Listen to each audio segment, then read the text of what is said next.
Ladies and gentlemen, the journey has been long. The search has been thorough. Over 500 schools. From various parts of the countries. And now we're down to the 2 schools on stage who will be the champions of Mombasa region. This is the final. I am your host, Chris Boru. And I am Esperantia Kapanga. The determining motion today, centered on civil matters, is elections do not bring change. In the proposition, we have the mighty gentleman from Ribe Boys High School who promised to give the opposition a run for their money. In the opposition are the gentlemen from Allidina Visram High School who say that they're going to take it. Who will it be? Let's wait and see. Proposer number 1, you have 3 minutes.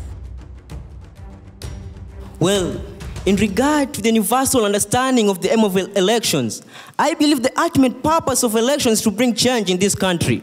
But ask yourself, gentlemen, is that the case in this country? Is that the case? Have elections brought any change? The answer is a very big no. The elections in this country have not brought any change. Let me talk about the change in policies. We have a situation whereby the government brings the election. The present government is in it, and then another government comes in. Let's say the opposition party is in government, and a new government comes in, and it comes with new policies. Now, let's say, for example, trade policies. I'll give you an example of United States of America. United States of America had a contract with Kenya, you see, but later on, we had the government which came in, Uhuru Kenyatta's government came in, and it brought another, it had another contract with another government, that is China. You see, currently as we talk, the debt of Kenya is 4.2 trillion shillings. Now, will you tell me that this is a change? Are we having debts or bringing change in this country? Really, ladies and gentlemen, I want you to view these things from this angle. 4.6 trillion shillings. That is the debt that we're having in this country. That means each and every child that is born in this country has a lot of money to pay. Roughly every child has about to pay 500,000 Kenyan shillings. Is the electing of this government brought any change? I'll go to the sports part. I'll talk about the sports. We've elected leaders. Leaders come to us and tell us that if you elect me, I'm going to do this and this. We have seen many talents going into our West in the current government. We have government officials who are in the top government. They tend to favor people from their own tribes in the sports sector. Now, is this change? Have they brought change, or they've brought a lot of destruction in this country? I believe that this is the elections have not brought any change. To define its election is the choosing of leaders, is the democratic choosing of leaders, and change is the transformation of something, the change of something into a better of something. That is change. Well, I'll continue the point about sports. You see, in this country, as I was saying, sports, we have people who are great sportsmen in this country. But when the people are elected to continue giving these people to nurture their talents, they favor people from their own tribe, which has made many talents to go into our waste. Well, ladies and gentlemen, I would also like to talk about the teachers' salary. In 2015, in December 2015, teachers never got their salary of that month. Now, they had to suffer so much about it. So I want to ask a question. When the government was elected, now did it bring any change? Because when you say that when a government is elected, instead, as the government tries to put expenditure, to reduce the expenditure, the inflation goes up. So when people come to you and tell you that we are going to bring change, then that is not the case, ladies and gentlemen. My name is Mnaiman Karemo, and the rest my case. First opposer, you have 3 minutes to make a statement. My name is Farouk Rajal from the Allidina Visram High School, opposing the motion, elections do not bring change. Well, the speaker before me talks about this, but I'm here to tell you, I'm here to show you how elections can really bring change to us. On to the definition of the motion. Well, elections is a formal, organized choice by vote of a person for political office or any other position. And what is this change that we need? We need change to proper development policies. We need change in addressing issues that affect us, like food insecurity, corruption, and poverty. First point, elections bring about development. When we are approaching the electioneering period, or actually during the electioneering period, most incumbent politicians undertake the responsibility of infrastructural development. A good example is when we had our elections in 2017. A big number of homes in rural Kenya were connected to electricity during this campaign period. And during the 2007 elections, the Kenya Roads Board increased funds to infrastructure by 49.6% compared to 7.3% in the previous year. And good news is, we also got the Western Bypass. So it's becoming very difficult for me to understand how does elections really not bring change? On the other hand, in every election, there's a winner and there's a loser. But I won't call him a loser. I'll call that loser the opposition. But the opposition is also a winner. Why? Because it shadows the government. Through the opposition, a report compiled by the Star newspaper on May 21st, 2018, over 9 billion loss to corruption by NYS. The first whistleblowers were the people from the opposition. The opposition addresses issues pertaining national development. First, devolution. How did devolution come about? When did we have that idea of sitting down together, drafting a constitution that is going to embrace devolution without the opposition? Tell me, isn't that change?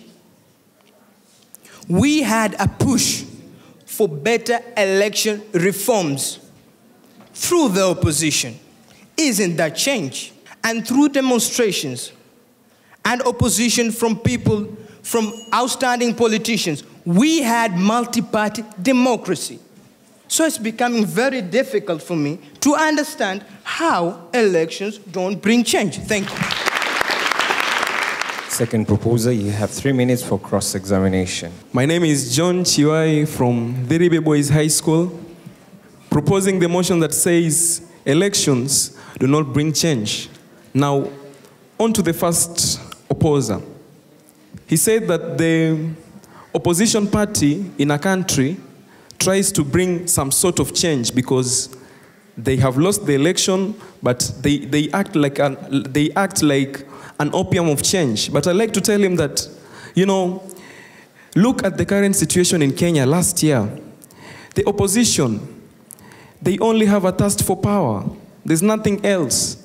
When Honorable Raila Odinga told the people not to go and vote, it's not about changing the country. It's because he wanted to be elected as the president. So these people are from the same forest but different monkeys. One thing, tribalism. The president of Kenya, the first president of Kenya, Jomo Kenyatta, was a Kikuyu.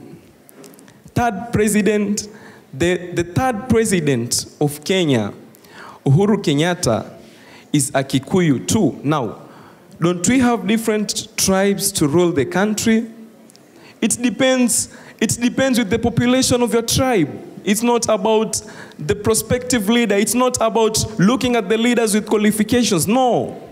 It depends if your tribe has the largest population, for example, in Kenya, and then automatically you'll be voted in.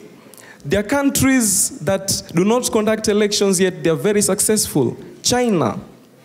China is a developed country compared to Kenya, but most surprising, it does not conduct elections. Bolivia, Bulgaria, Dominican Republic, Greece, a source from Google.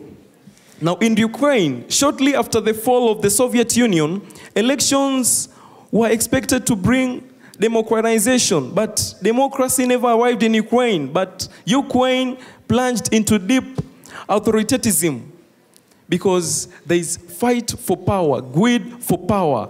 Elections do not bring change, but elections are just a waste of resources. In Kenya last year, when we had 2 elections, on 8th August and on 26th October, when there was a rise in the cost of living because so much funds were invested to fund for this election, which could be used to do something else in the country. And the process of election loses its value through rigging. Elections are rigged. So elections do not bring change, but bring more trouble to a country. Thank you. Second opposer, you have 3 minutes for cross-examination. My name is Saleh Ali from Allidina, Visram, here to oppose the motion that says elections do not bring change.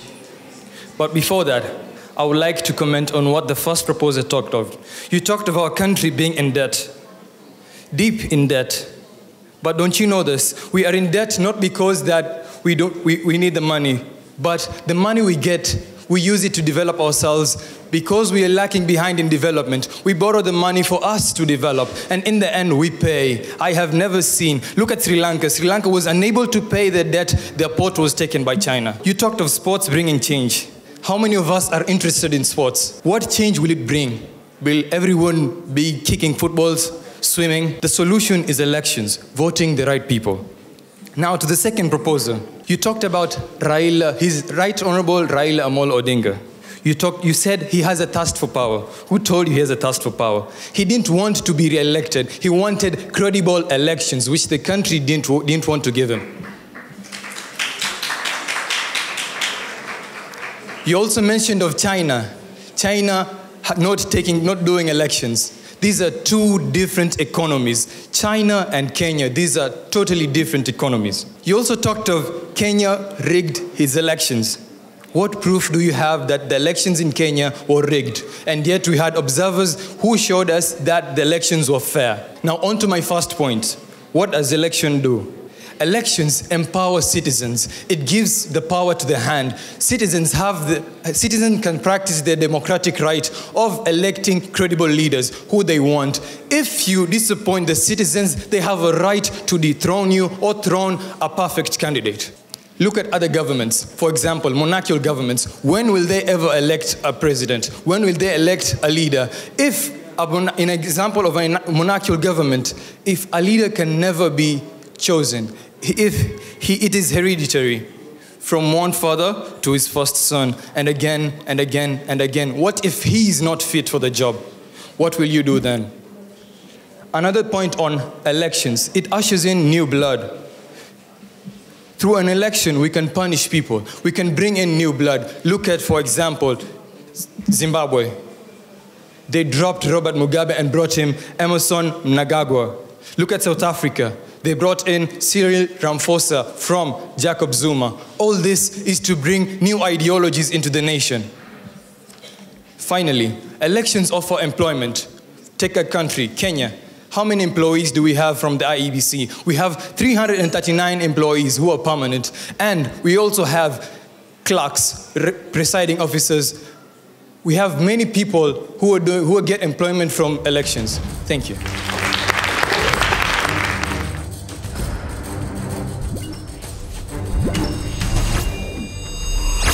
The proposers have been asked, if elections do not bring change, then what other method can we use to choose our national leaders? The opposers, on the other hand, have been asked, how do we deal with the negative outcomes of an election? For example, getting leaders who do not perform as they are expected to. Proposer number 3, you have 3 minutes to respond. It's not over until the fat lady sings. What am I trying to mean? We may end up concluding things by the use of our view, but then it happens in the other way around. At times we find ourselves considering these leaders just because they look such good people, they look humble, they are of good character just by their look. But then they say still water runs deep. What does that simply mean? It simply means this: the people you see they are humble and of no effect may end up doing something that is more dangerous or very beneficial that you cannot imagine, but more especially very dangerous that you could not imagine they could do. If only we were to specify on the ways to elect the better leaders, to choose the better leaders, not really to elect them, just because we've agreed that election is not the best way. Then we were to check after their academic qualifications. First of all, just because you will not be able to rule this nation if you are not academically upright. We really need leaders who are going to lead the development. But then, if your academic qualifications are low, how are we going to choose you as a leader? We are not. Personal conduct. We look at these people who are just shouting all over in the screens whenever there are news about the people who have done several bad things, have killed other people, where people who are actually rioting, making a lot of noise along the streets. This person was actually among them. And now, just because he's agreed, he's allowed to vie for the post, you find that many people elect him, not just because he's a good leader, just because his tribe is hosting the largest part of the Kenyan's population. The large part of the population that is, let's say, for instance, somebody's coming from Central. Obviously, the people from Western, the people from Central, the people from Northern are all going to elect him just because he's coming from that side. So the only way that we can end up choosing the best leaders is just by considering their academic qualification, their personal conduct, and see in the organization that they have been leading, how have they been? If they have been performing excellent, then we choose them as leaders, appointing them, not electing them. Just because we don't like these crises that are continuing day in, day out because of these elections. Post-election violence. It is actually true now, a clear indication that there's no election that is going to be carried out here in Kenya with no violence. What am I trying to mean? Even when the people themselves, the ones demonstrating, even if they demonstrate in a peaceful way, the policemen will chip in and beat them thoroughly so as to remove them from the road. This is actually resulting, they say, an eye for an eye. You give me a blow, I give you a blow. You found me demonstrating in a very peaceful way. You start hitting me with cans all over the street, everybody seeing me in the screen. Do you just expect that I will wait? I'll obviously revenge. This is just bringing up what we call post-election violence. We should not carry out elections so as to save the lives of the people who die in these small crises. Thank you. Adupoza, you have 3 minutes to respond to your question. I greet you all in the name of freedom, peace, and democracy. My name is Thomas Mukhwana, and I'm here to oppose this motion that says elections do not bring change. And I started with a quote, not from me. It's Nelson Mandela's quote. To answer the first question, what do we do to solve the problem that elections bring us? That's bad leaders, I think. So for us to solve this problem, we go to elections. You have an identification card, you're above 18, read a manifesto, choose the right person, not according to how popular he or she is, but according to what policies the person has. I'll talk of a country that is not democratic, as my friends here are telling us. Let's talk of Qatar, or Saudi Arabia, or North Korea. North Korea is using a hereditary system. Kim Jong-un is the current leader of North Korea. North Korea is facing inflation. North Korea is having wars all over the world. North Korea, people are starving in North Korea. It's hated in the world. Kim Jong-un got power from his father. He was not elected. You want to go the Saudi Arabia way? Saudi Arabia is clamping down on activists. Recently, they arrested female activists who are campaigning for more freedom for women. Women are not even allowed to do the basic things we do here. That's giving people, tying people's hand at the back and just destroying them. And you talked of Greece. Greece faced a depression in 2010, 2013, a new leader was elected. Greece is no longer facing depression. Elections got them out of that problem. And new leaders who are elected bring in new policies. I'll talk of Kenya, our current president, the Big Four agenda. It's pushing Kenya forward. Affordable healthcare, manufacturing sector that is strong, food insecurity, affordable housing. Things are rising in Kenya. People are no longer homeless. We are having people getting healthcare. In Mombasa, we have a machine that can solve cancer cases. It wasn't there back then. During the first president's term, it was not there. We didn't have democracy then.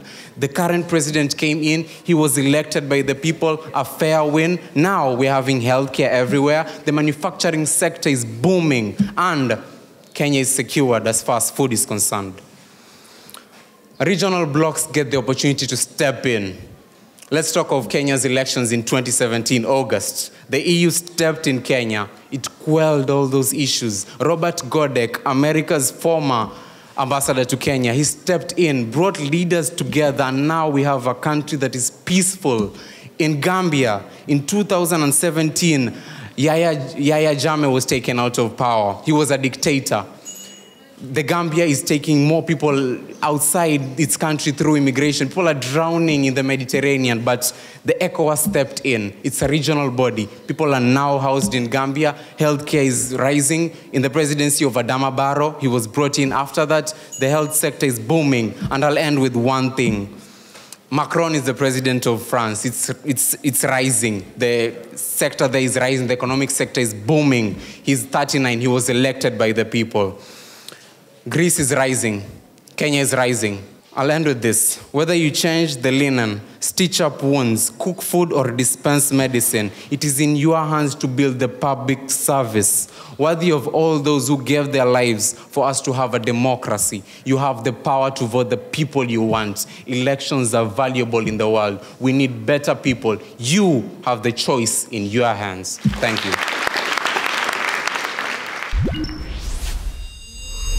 Proposers, you have 1 minute to make a final submission. Fujo na tele matata. Siasa Kenya balaa. Pakwenda tutapata futa. Tumesombwa na kiwaa. Tumebaki kujisuta. Dakika za undasaa. Siasa Kenya balaa. Fujo tele na matata. I'll verbally quote Abraham Lincoln. He once said, politics is a pendulum whose swings between anarchy and tyranny are fueled by perpetually rejuvenated illusions. Well, ladies and gentlemen, let me say this, that elections have not brought any change because I'll quote countries like DRC, Uganda, and Zimbabwe. Mobutu Sese Seko of DRC Congo, Idi Amin of Uganda, and Robert Mugabe of Zimbabwe. Well, these guys were dictators. Did they bring any change in their countries? Robert Mugabe, Zimbabwe was almost auctioned because of the economy of it, because of Robert Mugabe's dictatorship.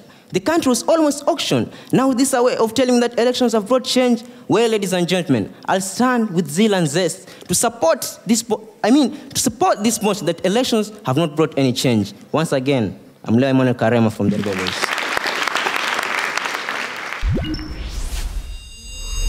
Opposers, you have 1 minute to make a final submission. Martin Luther King, an American activist, once said, "Voting is the only solution to political action." You want to take Kenya the North Korea way. You want to take Kenya the UK way, where they don't have the power to vote for the right people. You are removing, you are tying our hands back. You are grabbing Kenyans and putting them in a box and forcing them to listen. Elections matter. Most of us will turn 18 soon. We need to vote. Never be against elections. They empower you. We have leaders in this room. If we still have a monarchical system being suggested like that one, then I can be the president of Kenya. Let's go the US way. Growth through democracy. I'll end with the same words that I started with.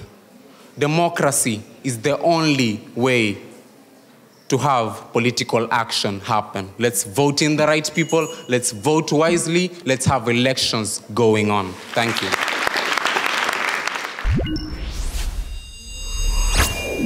For Ribe boys, Emmanuel, I noticed this time around now there was a change that the first speaker and the second speaker, which is still okay. It's how you feel you can do as a team.